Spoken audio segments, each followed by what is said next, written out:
Hello Cancer, Sun, Moon, Rising, and Venus signs. Kamusta kayo? Sana po ay nasa mabuti kayong kalagayan. Welcome back po sa Star Tarot. Kung bago kayo rito, welcome din po kayo. Please subscribe, like, share my videos, and leave me a comment po kung nakaresonate po kayo. Thank you. So first card ninyo, we have the vulnerable. Ayan. So, maaring meron kayong mapapansin dito, Cancer, no? Na baka merong mangyayari or merong mga pangyayari siguro in your life around this time na kumbaga parang gigisingin kayo ng universe, no? Na it's about time na to change the course of your life, you know? So, maaring meron ditong opportunity or let's say, pangyayari na magpapabago ng takbo ng buhay ninyo, magpapabago ng takbo ng isip ninyo, magpapabago ng ano ninyo, ng how you see things, 'di ba? How you perceive things, no? Parang ganon. Kaya, ah, so, maaring meron dito transformation na magaganap, no? And it could be in any area of life. Depende yan sa inyong sitwasyon. Iba-iba tayo ng sitwasyon, iba-iba tayo ng path na dinadaanan, no? Kaya, it's all up to you, it's all up to you. But definitely, this is change. This is change that is happening soon. So, we have imagine. Ano ito? Calling ito para sa inyo, Cancer, na it's about time na for you to make sure as well kung ano nga ba talaga yung gusto mo sa buhay.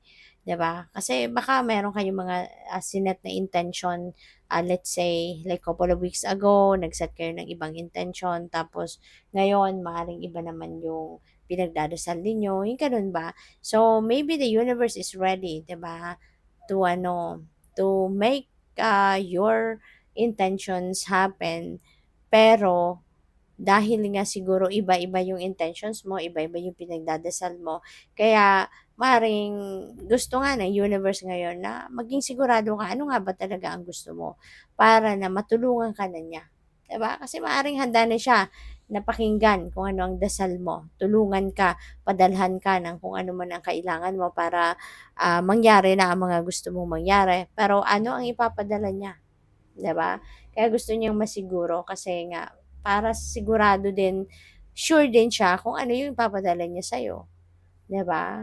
Kung ano talaga yung gusto mo, ano yung pinaka-priority mo, something like that. So, you really need to make sure na what do you really want in your life. Alright? Ano nga ba yung pinaka-priority mo? So, by the way, maraming salamat for for subscribing. And if you haven't subscribed yet, subscribe na kayo. And also, maraming salamat din for not skipping the ads. Malaking bagay po yan sa akin. And also, kung gusto niyo na mag-join sa membership, just click the join button sa baba ng video. Okay? So, thank you. So, what else? We have death energy. And this is a um, change, no? Merong pagbabago. Talagang maraming pagbabago ang mukhang magaganap sa buhay mo kasi si vulnerable din, 'di ba? Gigisingin ka ng mga pangyayari sa buhay mo na kailangan mo ng may baguhin ka. So ito na nga. But the death energy is this is something, no, na babaguhin mo because this is what you want right now.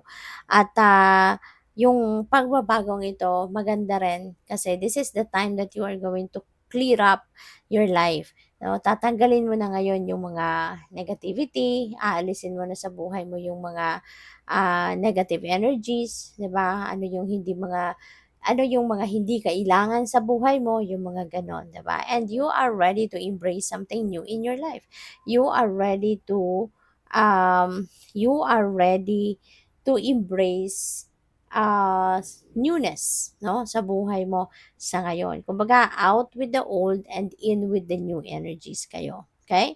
So, we have the Seven of Swords. This is a warning para sa'yo. Okay? Paalala ito sa inyo na mag-iingat kayo. Okay? Kasi maraming tao sa ngayon, lalo-lalo na sa mga pagkakataong ito, it's time of difficulty sa buong mundo. So, mag-iingat kayo kasi baka maglilipanan na naman ngayon ng yung mga negative people, 'di ba? Yung mga manloloko, mga scammer, mga ganyan. Kaya kailangan na maging maging mapagmatyag, maging mapag-obserba, maging observant kayo, 'di ba? So, kailangan ninyo 'yun sa ngayon. Okay? And huwag kayong masyadong magtitiwala agad-agad no, sa mga tao. Do not give your trust agad-agad 100% sa kung sino man. Alright? So, we also have the Ten of Pentacles. Napakaganda kasi Ten of Pentacles, this is material stability that you are having. No? Maganda to kasi magiging stable ka sa pera, sa inyong trabaho, sa source of income mo, sa business mo, kung meron kang business. And ang maganda rito, mapoprovide mo no, yung kay pangangailangan. Hindi lang pangangailangan mo, kundi pangangailangan din ng inyong pamilya. Kaya napakaganda nito na lahat ng sipag at tiyaga mo magbubunga sa ngayon, ano, in terms of money at kaya magiging maganda ang kalagayan ng inyong finances.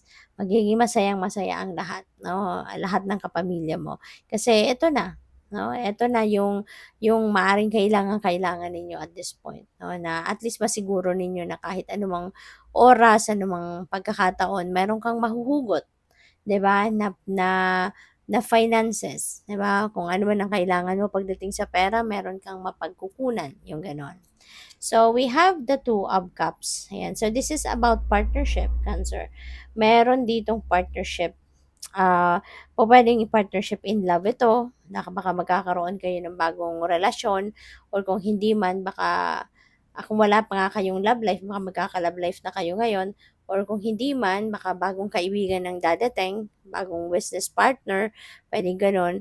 Or po pwedeng kung dati na kayong may karelasyon, baka ngayon 'no, mas lalo pa kayong magiging closer, mas lalo pang maging stronger ang inyong relasyon sa isa't isa. Okay?